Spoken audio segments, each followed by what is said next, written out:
there's a longer list of things you did wrong, but those are the lessons that you learn really well. Here's this amazing person who's just going to solve all these problems in this department or this one thing. If you get too comfortable with that and you step too far away too early on, problems occur. Advertising should feel more like entertainment in order for brands to survive and thrive. Welcome to the Entrepreneur's Logbook podcast. I'm your host, Zachary Bernard. You can find me on social at It's Zachby. In each episode, I bring on experts from various industries to learn about their strategies and insights driving extra business growth. The Entrepreneur's Logbook podcast is sponsored by Repeatable PR, where we're dedicated to helping entrepreneurs build their thought leadership and business by getting them on podcasts and launching their own podcasts. Today, we're joined by Trevor Dudeck, founder of Lemonade, a full-service advertising agency that specializes in creating entertainment-driven marketing campaigns for gaming, entertainment, Web3, and blockchain brands. Trevor founded Lemonade in 2018 with a bold philosophy that in today's media landscape, advertising should look more like entertainment. Under his leadership, they work with major brands like Disney, Meta, TikTok, and Dior, driving over 1 billion downloads and 10 billion video views for their clients. Trevor, it's great to have you on the show. Welcome aboard. Pleasure to be here. Thanks for having me. Cool. One of the things I always love to ask with anyone that comes on the podcast, because this is a business, this is an entrepreneurship podcast, is, you've been in the space for a little bit here, and you've even had your company acquired, which we can talk about that a little bit later in this episode. But one of the things I love to hear from you is if you had to restart your company from scratch, knowing everything that you know today, what's the one thing that you would do differently that you feel a lot of entrepreneurs, business owners get totally wrong? That's a good question. I definitely think there's a few things that we did right. It's always fun to look back, right? And say, okay, what are the things we did right? And we can talk about those, but there's a longer list of things you did wrong. Yeah. But those are the lessons that you learn really well. Mm-hmm. I think there's a number of things, and this is not in any particular order, but something I talk to people about a lot is sort of hiring people to solve a myriad of problems, and sort of thinking that they're going to be that unicorn. So I'll give an example. Mm-hmm. Sure. When building out a sales team and kind of trying to replace myself as the founder salesperson at multiple stages of the company, which was always a challenge. Mm-hmm. There was always these times where we'd bring someone in, we'd in hindsight now have the idea that, oh, okay, this person can come in, they can have not only a Rolodex, they can have a network, right? But they can also have a process that we don't have for sales. They can have Mm-hmm. the ability to implement that process. And also, by the way, they can also have time to do all the sales and all the follow-up and all the outbound and all the outreach, and somehow, do all those jobs at the same time well, Mm-hmm. and ramp up in the time that we expect them to ramp up, right? And, Yeah. in hindsight, you realize that not all of those things are possible. And, you Yeah. push through a lot of those things as a founder because you just kind of make shit happen. Mm-hmm. And, it was just one of those things that I don't know that we ever 100% successfully built the right flywheel for, but I saw myself make those mistakes multiple times where it was like, oh, Mm-hmm. here's this amazing person who's just going to solve all these problems in this department or this one thing. But if you get too comfortable with that and you step too far away too early on, uh, problems occur. And I've made that mistake Mm-hmm. with finance. I've made that mistake with sales. I've made that mistake multiple places. So I know that's a bit more of a general answer, kind of around Oh. hiring and almost trying Mm-hmm. to find a unicorn in multiple places, but it can Yeah. be an Achilles heel for sure. Oh yeah. I think that's so true. And I've seen so many people that they're starting to build their company. They've been doing sales for like the entire time. They're like, okay, like I want to be able to Yeah. scale this, delegate, do the stuff that's more like needle moving. They're like, okay, I mean, let's hire a closer. Like I'll just be able to focus more on growing the business and everything like that. And then they realize that they were maybe closing at 30% because they're the founder, and then they get a sales rep, they're closing like 15%. And then they're wondering like, why are they not doing better than I am doing? And that's where you have to be very careful when you're hiring people. You also need to have a good process in place in order to obviously get people that will crush for you and that will obviously adapt your process and make it better, maybe. But yes, like you have to be careful when you're hiring and not do it too fast sometimes. Some people will go into that. So like, oh, let's just delegate everything out. We're going to scale. And then you find out that you have so many things of the puzzle that are like totally missing that are going to stop you from scaling like the first place. And to your point, I mean, you learn from those mistakes. I mean, that's how you get better, you improve. And then for your next hire, you can be like, yeah, maybe not right now. Maybe we might look for another person. And it sounds like you've learned from those lessons here. Yeah, and to your point, the process part of that's important. So one of the more Hmm. important pieces that we did eventually bring in, and it was a hire, but it was something where we kind of baby stepped into it. So actually at one point brought in a consultant for operations, and so they started in a consultant basis, and then eventually they were so helpful that we made that person our COO. Hmm. And it was something where they were able to point out a lot of the blind spots operationally, implement processes, develop processes, in a collaborative, kind of cooperative way, right? And Hmm. then say, okay, we don't just hire our friends, right? We don't just hire the person in our network, right? We develop a job description, right? I mean, this sounds basic, right? But when you're first starting out, you just sort of go for what's closest to you and what's familiar, and those are easy mistakes that trip you up.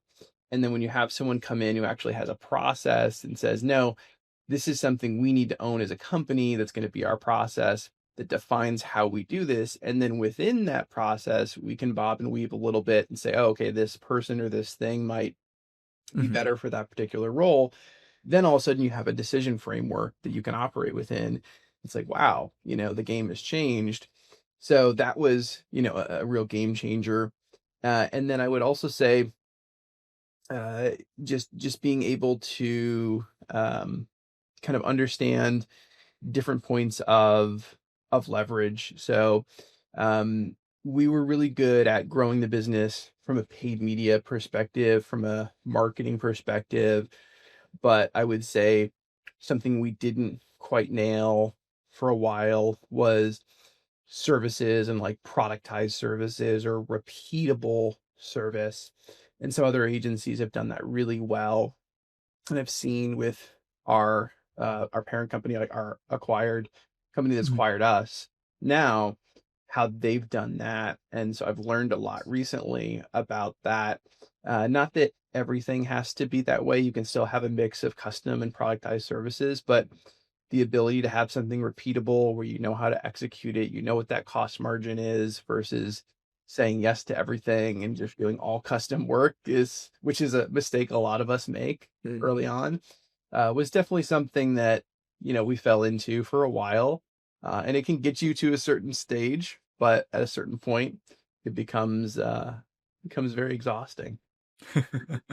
Yeah, I mean, it's a learning experience from all of us. I mean, you're going to learn things as you go. You're going to fail. And I mean, I wouldn't call them like failing. I would call them more like learning lessons that you can Yeah, improve upon. So it's always a good thing here.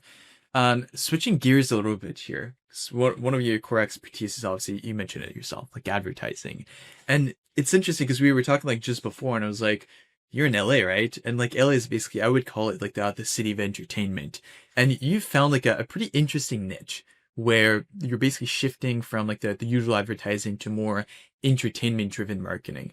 And I love to understand like how you guys actually go about helping brands make that shift from like the usual advertising they're doing to more entertainment driven marketing. So like when a brand comes to you, what does that kind of process look like to understand what kind of content will resonate with their audience and all that jazz there?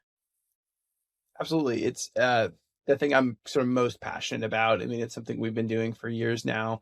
And I think it's kind of finally having its day in the sun. We're seeing a lot of conversation emerge. We're seeing a lot of brands shift into this now and create studios and really take a step into entertainment. And we can talk more about what that actually looks like. But Mhm. really, the sort of philosophy behind it started with a background that a business partner and I have coming up in entertainment. So, producing entertainment from movies and television and documentaries to my business partner kind of came up through the acting sort of funnel, myself more as a producer, him a little bit more as a director eventually. We worked kind of as a team in that way, running a production company. That's how we met before we Mhm. started Lemonade.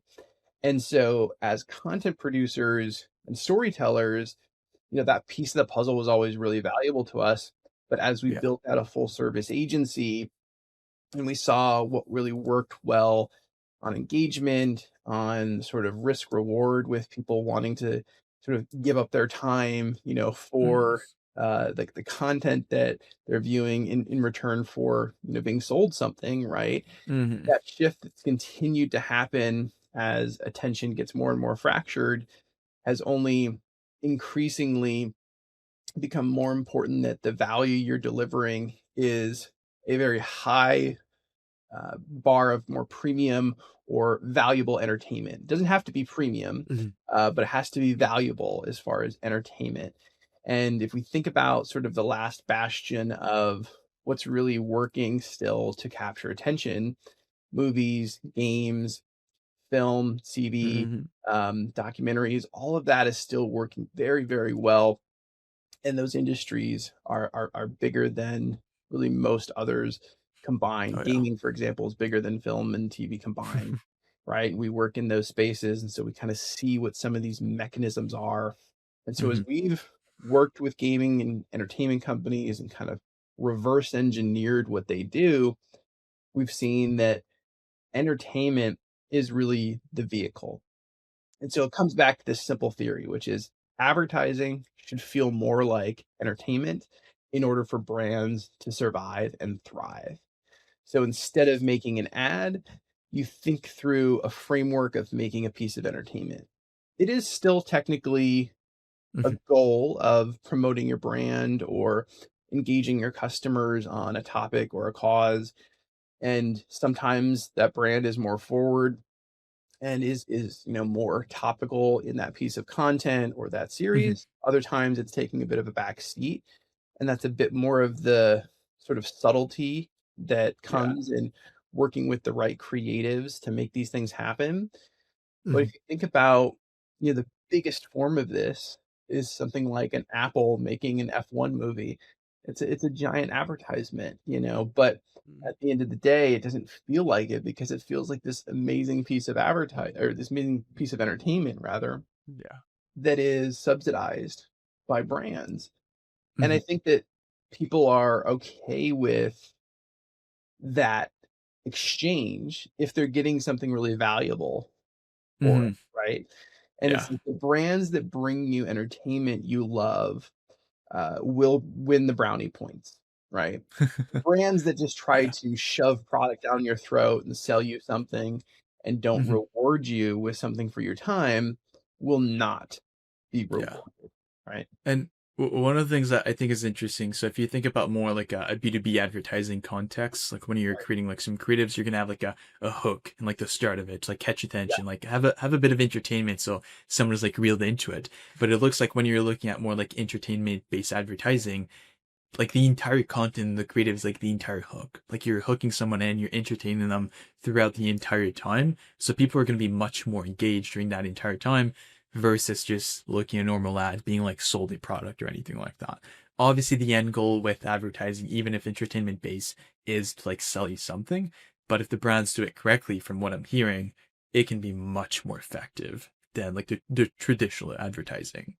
Yeah, example would be, so let's say you're facing the idea of, hey, we're launching a product. Do we want to make a 30-second commercial that's going to go on Facebook? Or do we want to create a social series, which is a more popular format now that's emerging to sort of story tell and use the episodic format that we've all become accustomed to, from Netflix and more episodic viewing, right? Our binge viewing habits, where we're used to sort of tuning in for the next episode of something in a Mhm. short form, or shorts on YouTube or any of those, right? And if you use that format that people recognize and you say, hey, instead of doing this 30-second commercial that is just sort of going to be forgotten because one, you have to touch someone's, memory and sort of attention Yeah. 7 to 10 to 15 times before they're really going to remember anything Mhm. about you. That 30-second spot isn't going to do a whole lot for you. No. Two, you want to build a long-term relationship with them so that you have LTV, right? Meaning like Mhm. you want to have a long-term value within that customer. You want them to not only purchase something from you, but you would rather have them purchase something a little later in your funnel that is worth more or stick with you for a longer subscription or a longer period of time with your brand than just get that quick sale. If you Yeah. really think about investing in the long term of most brands and the way most products and sales Mhm. work.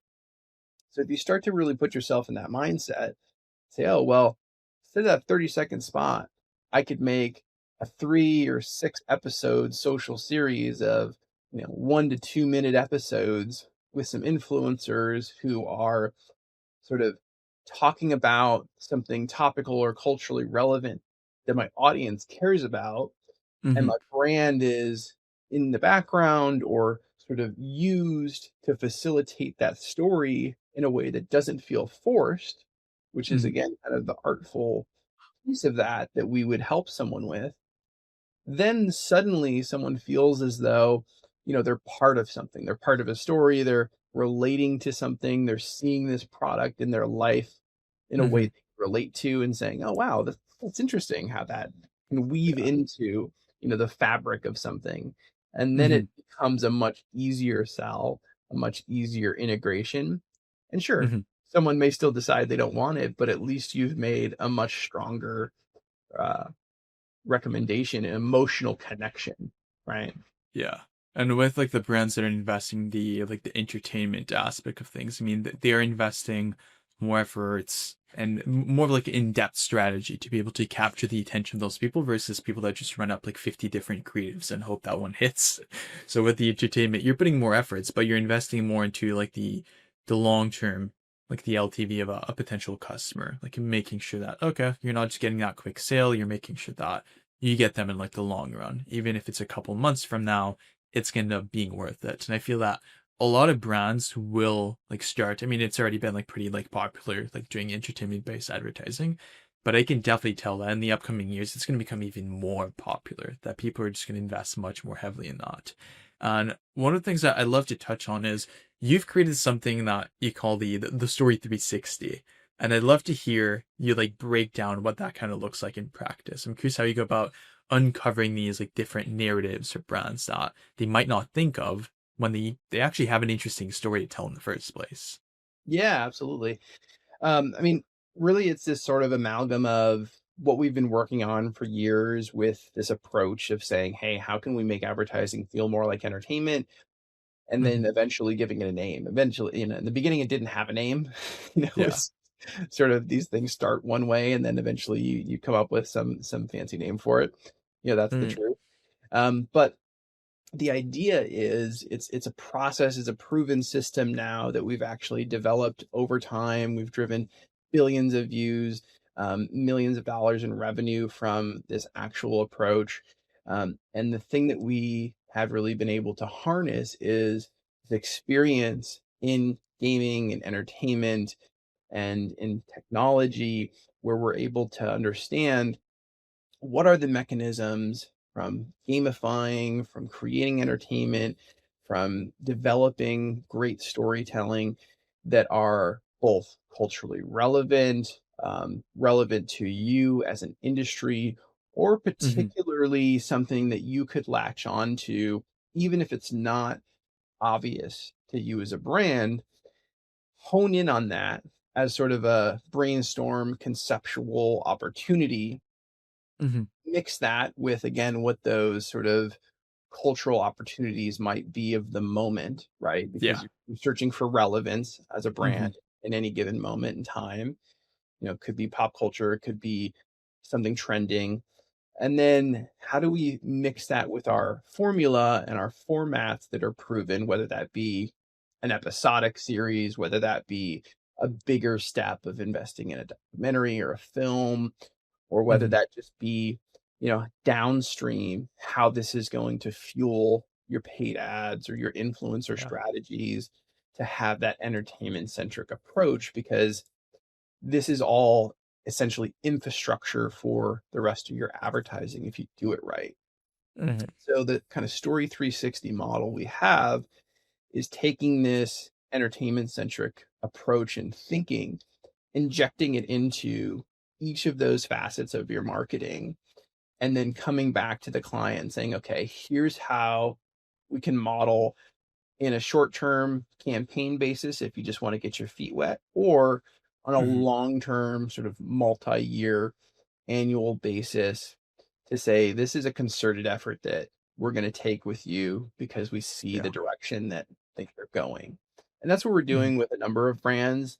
And, some people want to kind of start out small, some people want to take a bigger step. Yeah. But either way, we feel like it's the future. So we've Mhm. developed a process around it.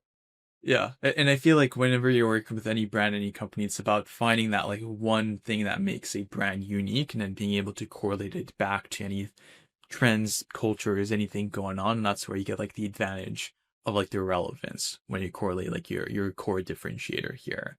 And that sounds like something that you guys have mastered, like figuring out exactly what will resonate when it comes to like promoting the advertising and in entertainment fashion, while still like leveraging that unique like differentiator perhaps that client or brand has.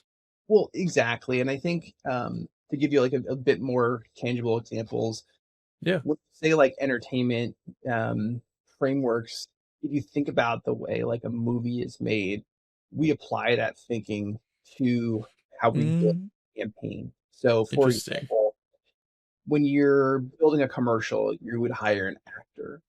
But if you think about the character in a story you're going to tell, whether you're B2B or B2C, we then think about filling that character role in a unique way. Maybe that character should be an actor, but maybe that character should actually be an influencer.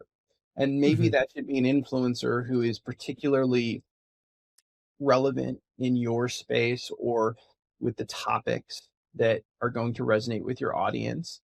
And that particular influencer or influencers should be kind of cast in a set piece, or an environment, that is going to really emulate something your audience aspires to.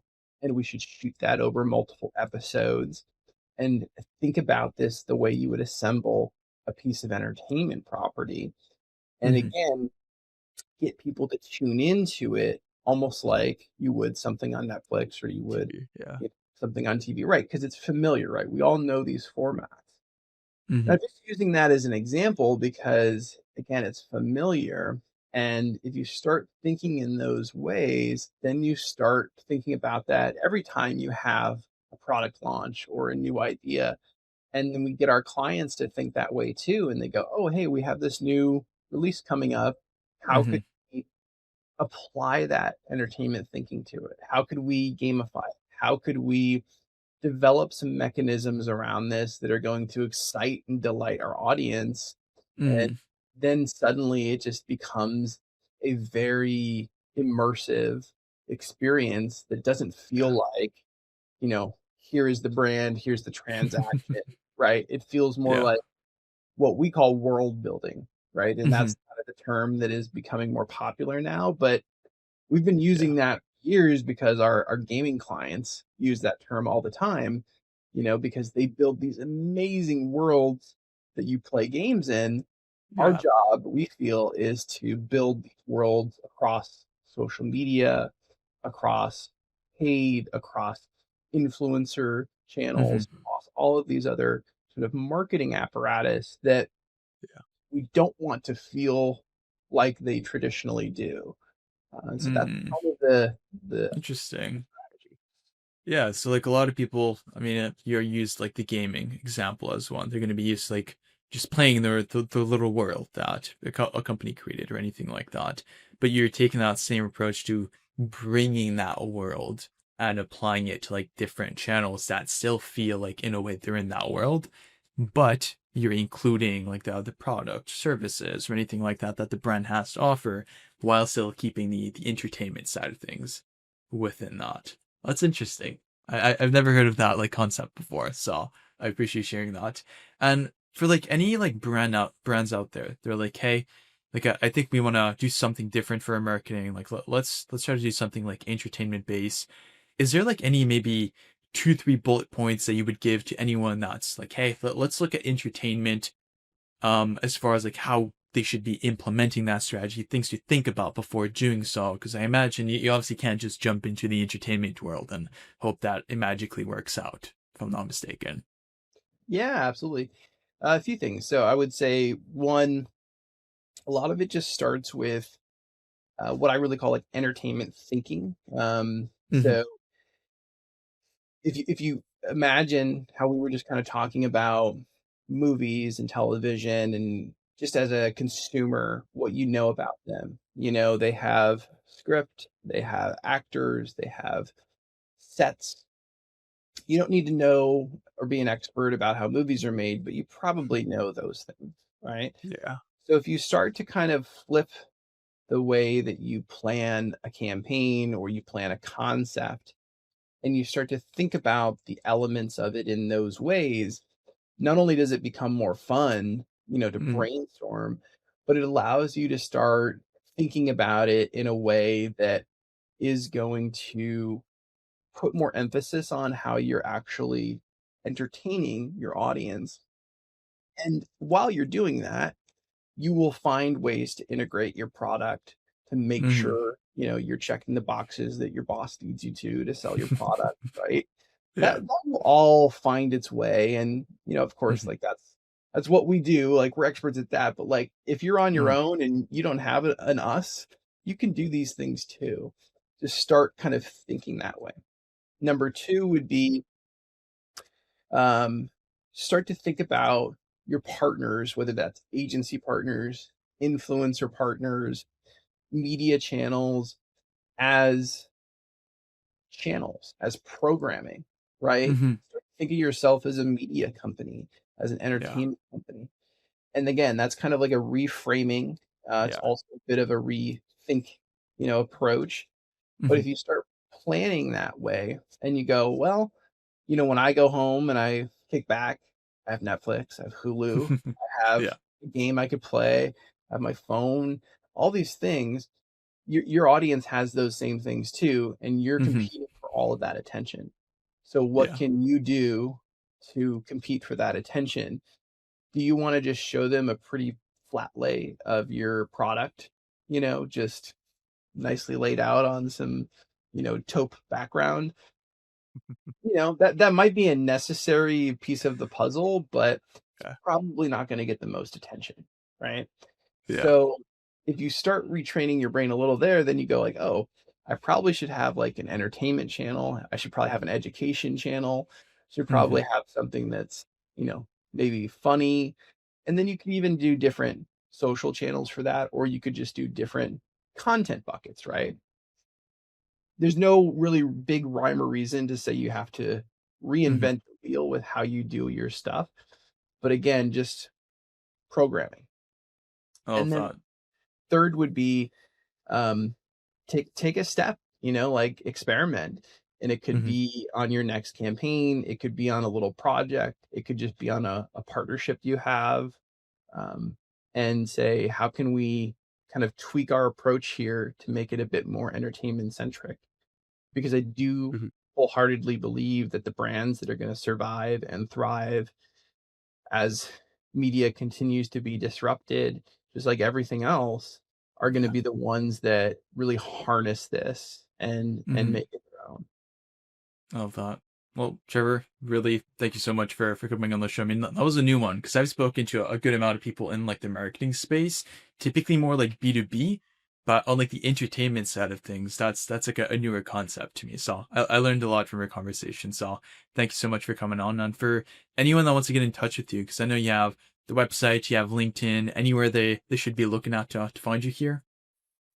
So lemonadetheagency.com, and then I'm Trevor Dudeck on LinkedIn. So Sounds good. We're going to put that in the show notes if anyone wants to check that out. And to our listeners, if you've enjoyed this episode, don't forget to subscribe to the podcast. You can also find more insights at repeatable.com, where we're dedicated to helping entrepreneurs build their thought leadership and business by booking them on podcasts and launching their own podcasts. Until then, keep pushing. See you in the next one.